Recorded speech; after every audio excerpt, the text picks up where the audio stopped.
This is the Washington Times front page for Thursday, September 25th, 2025. Thanks for joining us. I'm George Gerbo.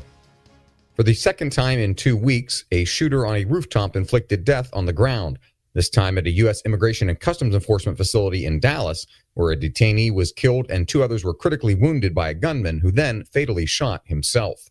Stephen Dinan and Tom Howell report the shooter took a position on a neighboring building and fired indiscriminately at the ICE office. 3 migrants in a van pulling up to the office were hit, though authorities have given few details about the shooting and didn't publicly release the names of the victims or the gunman. The FBI said it was investigating the attack as targeted violence. Bureau Director Kash Patel posted a photo of an ammunition clip with one anti-ICE message inked along the side of one of the casings.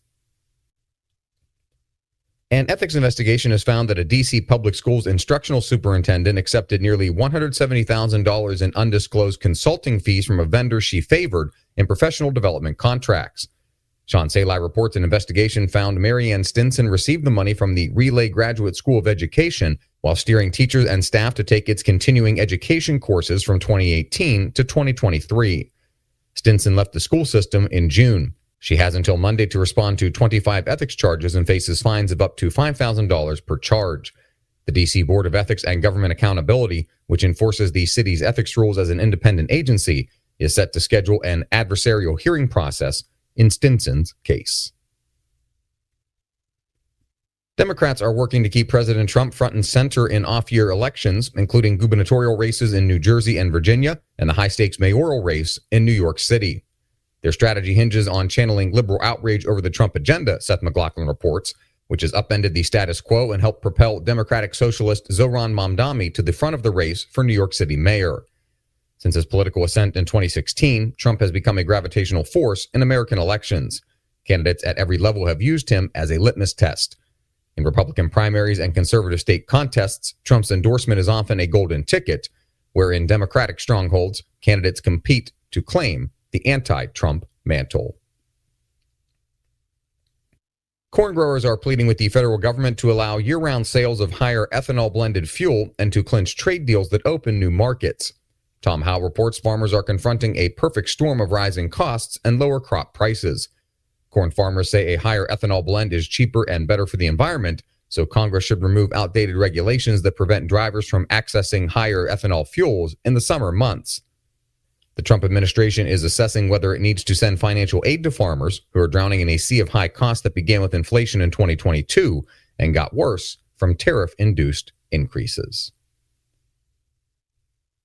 And finally, the H-1B visa program, intended to attract skilled guest workers, has long been criticized for allowing companies to import cheaper labor to undercut Americans.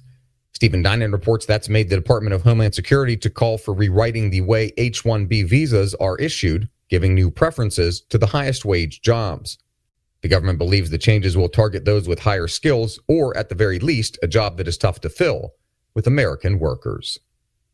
Find all of today's front page stories at WashingtonTimes.com/front page or on the Washington Times app, and find us wherever you get your podcasts.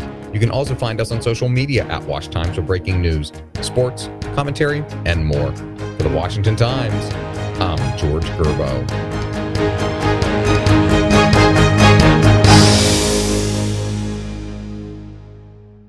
Hey, this is Dan Harris, host of the 10% Happier podcast. I'm here to tell you about a new series we're running this September on 10% Happier. The goal is to help you do your life better. The series is called Reset. It's all about hitting the reset button in many of the most crucial areas of your life. Each week, we'll tackle a topic like how to reset your nervous system, how to reset your relationships, how to reset your career. We're going to bring on top-notch scientists and world-class meditation teachers to give you deep insights and actionable advice. It's all delivered with our trademark blend of skepticism, humor, credibility, and practicality. 10% Happier is self-help for smart people. Come join the party.